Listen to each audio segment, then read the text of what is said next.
Student, BEd first year और अपना subject है पेडागोजी ऑफ पॉलिटिकल साइंस। इसमें हम यूनिट फर्स्ट पढ़ेंगे। यूनिट फर्स्ट का जो अपना टॉपिक है वो है, यूनिट फर्स्ट पढ़ रहे हैं। जो आज का जो अपना टॉपिक होगा वो होगा राजनीति विज्ञान की अवधारणा। राजनीति विज्ञान की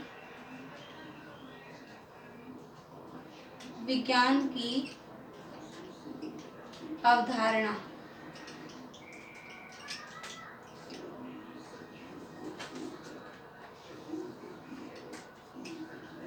राजनीति विज्ञान की अवधारणा, इसके संदर्भ में पढ़ेंगे कि राजनीति का उद्गम मानव विकास के साथ हुआ। जो राजनीति शास्त्र है, उस राजनीति शास्त्र का जो विकास है, जब मानव का विकास हुआ, उस मानव विकास के साथ साथ राजनीति राजनीति शास्त्र का भी विकास हुआ।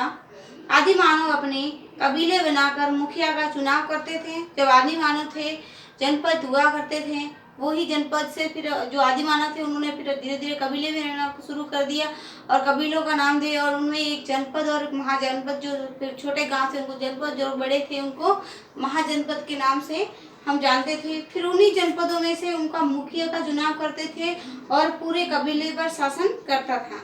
उन्हीं जनपदों में भी जो शक्तिशाली व्यक्ति होगा उस व्यक्ति को मुखिया बनाया जाता था और वही जो मुखिया होगा वो समस्त जो कबीला होगा उस कबीले के नियमों को संचालित करता था, कबीले पर शासन करता था।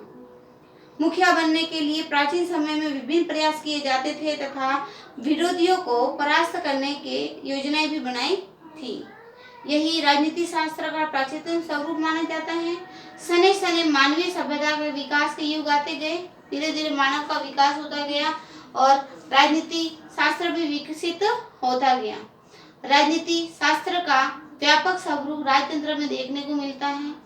यहाँ सत्ता हथियाने के लिए राजा और उनके उत्तराधिकारियों में परस्पर प्रतिस्पर्धा रहती थी। सत्ता के लिए राजा का बेटा ही अपने पिता को मार देता था या पिता को किसी अन्य से मरवा देता। इस प्रकार उत्तराधिकारी या राजगद्दी प्राप्त करने के लिए हमेशा उनमें प्रतिस्पर्धा रहती थी। शासन हाथ में लेने के लिए कुटिल चालें चली जाती थी और आर्थिक और सामाजिक प्रलोभन दिए जाते थे तथा प्रतिस्पर्धाओं की हत्या तक कर दी जाती थी। वर्तमान समय में राजतंत्र का स्थान लोकतंत्र ने ले लिया। पहले राजतंत्र चलता था लेकिन वर्तमान समय में राजतंत्र का स्थान अब लोकतंत्र ले लिया, जिसमें राजनीति शास्त्र ने अधिक विकसित रूप धारण कर लिया। चूंकि लोकतंत्र में शासन का प्रत्यक्ष संचालन जनता के हाथों में होता है। पहले जो राजतंत्र था उसका संचालन राजा के हाथ में था, लेकिन लोकतंत्र में जो शासन का संचालन होता है वो अप्रत्यक्ष रूप से जनता के हाथ में निहित होता है। इसलिए राजनीति भी जन केंद्रित हो गई। जनता का मत प्राप्त करने के लिए विभिन्न राजनीतिक दल विविध प्रकार के वादे और घोषणाएं करते, जिनमें प्रभावी होकर जनता उन्हें वोट दे और शासन पर अधिकार प्राप्त कर ले। राजनीति विज्ञान का अर्थ, राजनीति विज्ञान का अर्थ हम पढ़ेंगे कि कौन से शब्दों से मिलकर बना है और कहां से इसका निर्माण हुआ है। राजनीति विज्ञान एक सामाजिक विज्ञान है जो सरकार और राजनीति के अध्ययन से संबंधित होता है। राजनीति विज्ञान होता है वो सरकार एवं राजनीति का अध्ययन करता है। यह सरकार और जो सरकार एवं राजनीति है उसका अध्ययन करता है। इसके अंतर्गत राजनीति विज्ञान अध्ययन का विषय क्षेत्र होता है। इसके अंतर्गत राजनीतिक चिंतन, राजनीतिक सिद्धांत, इसके अंतर्गत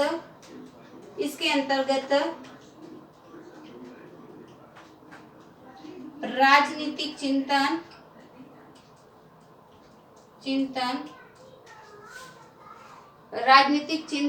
राजनीतिक सिद्धांत,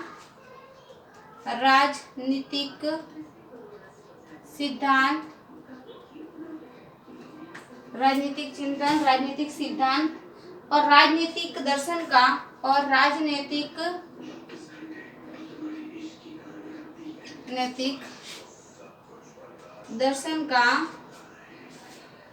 दर्शन का राजनीतिक विचारधारा, राजनीति विचारधारा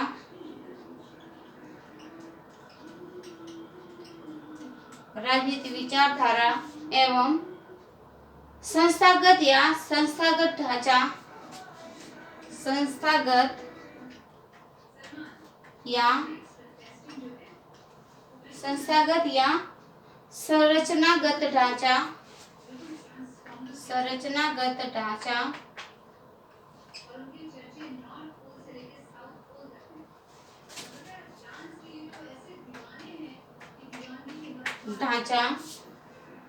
तुलनात्मक राजनीति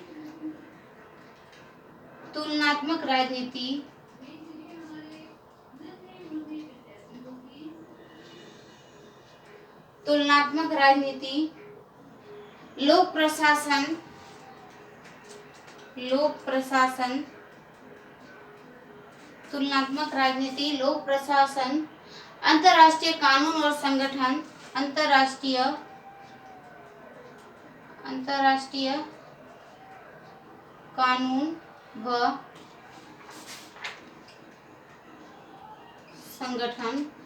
अंतर्राष्ट्रीय कानून व संगठन आदि को सम्मिलित किया गया है।